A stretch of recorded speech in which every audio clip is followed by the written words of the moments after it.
Si Claire Castro is a spokesperson of the President and the Office of the President, or hindi ko alam kung kaninong spokesperson siya. Pero by the fact na spokesperson ka at merong C ng Office of the President dyan, dapat maging professional ka sa mga sinasabi mo.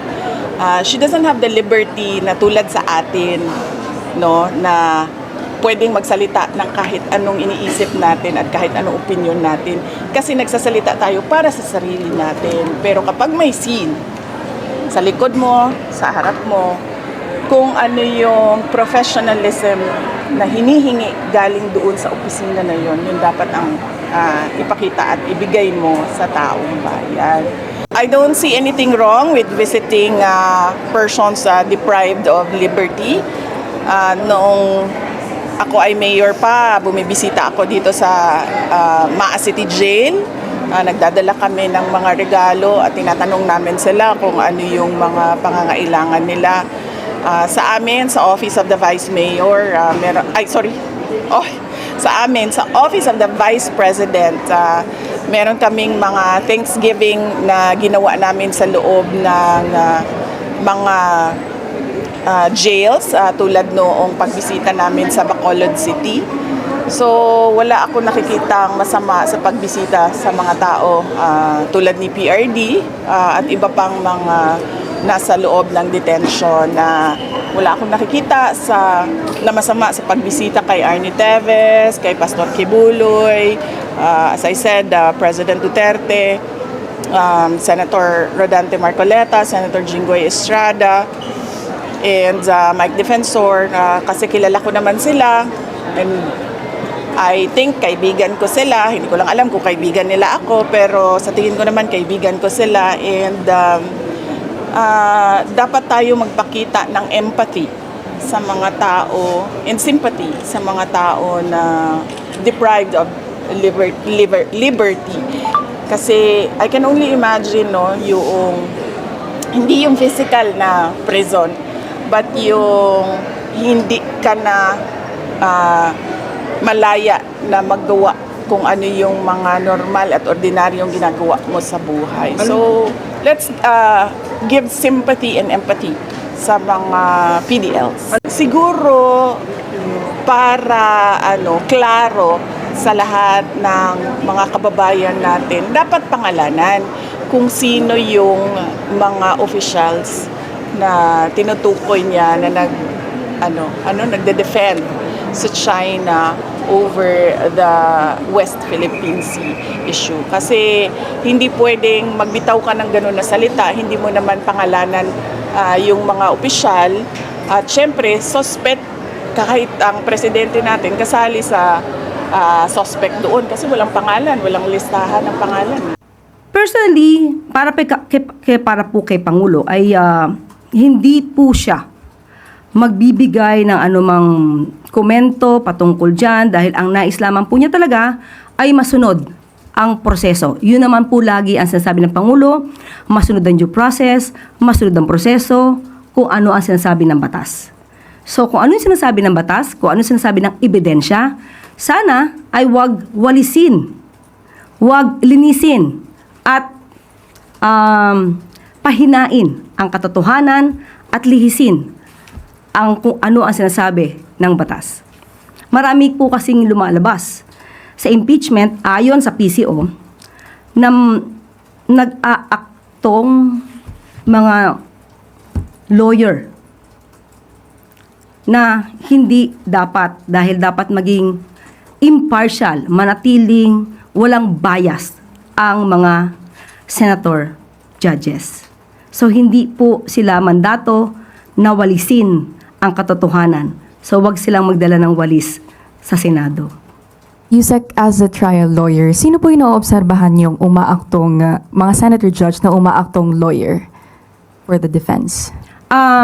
Makikita natin sa hearing bilang trial lawyer, makikita natin sa hearing na meron ng sariling batas, merong proseso, pero yung proseso ay nililihis.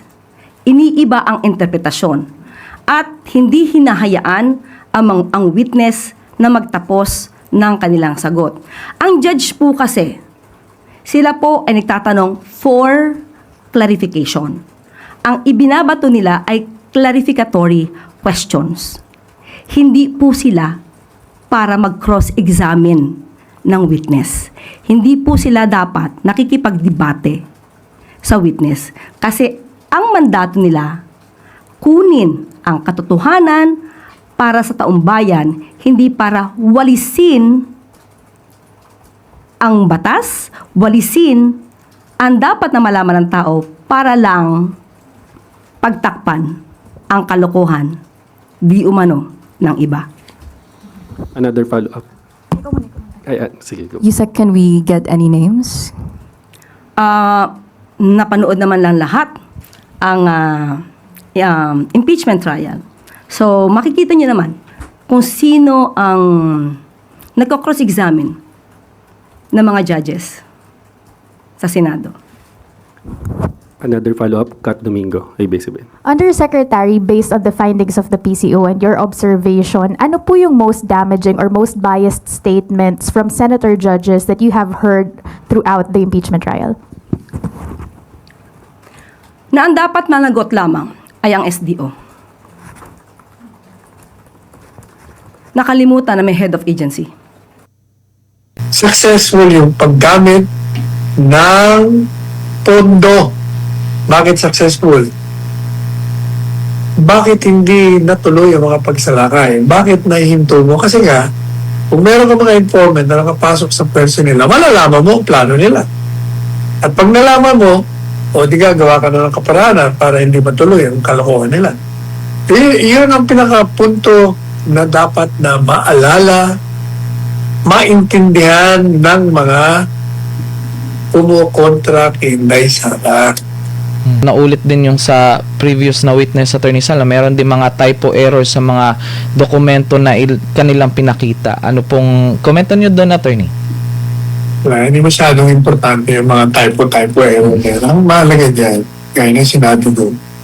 The moment you admit na yung findings ng COA is preliminary and not final, tapos na ang kaso. Ang mahalaga doon, yung bang confidential funds, ginastos mo para doon sa layunin na kaya inilabas ang pondo. Ano bang layunin niya? Layunin niya, sirain mo ang puwersa laban sa Estado, enemies of the state.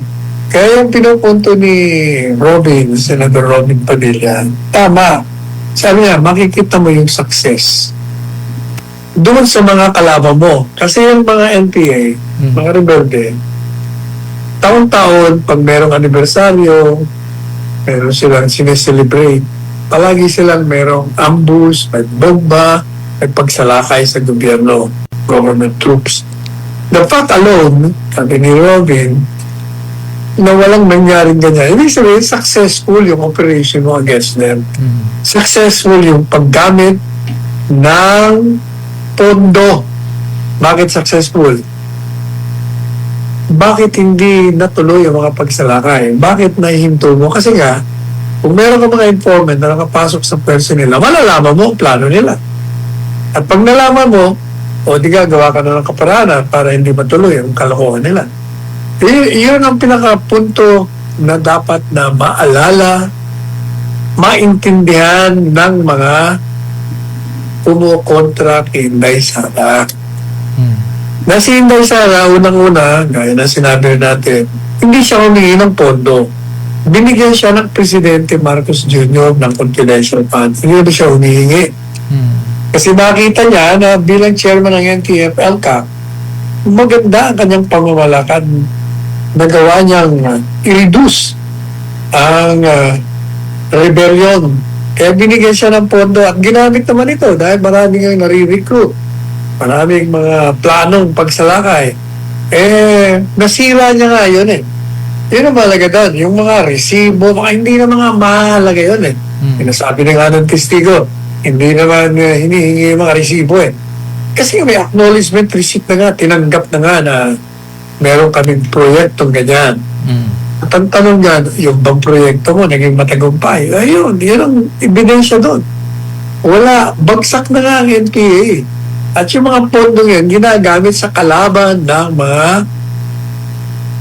Estado, kasama ng mga NPA do, mga kriminal, mga terorista. Yun dapat ang sukatan mo kung nagamit o hindi, o binulsa o hindi. Kasi kung tuloy-tuloy pa rin ang pag-atake at ang paglaki ng pwersa ng mga kalaban ng Estado, ibig sabihin, binubulsa ng tumatanggap ang perang pondo para labanan sila. Yun lang, sentido común ng tao.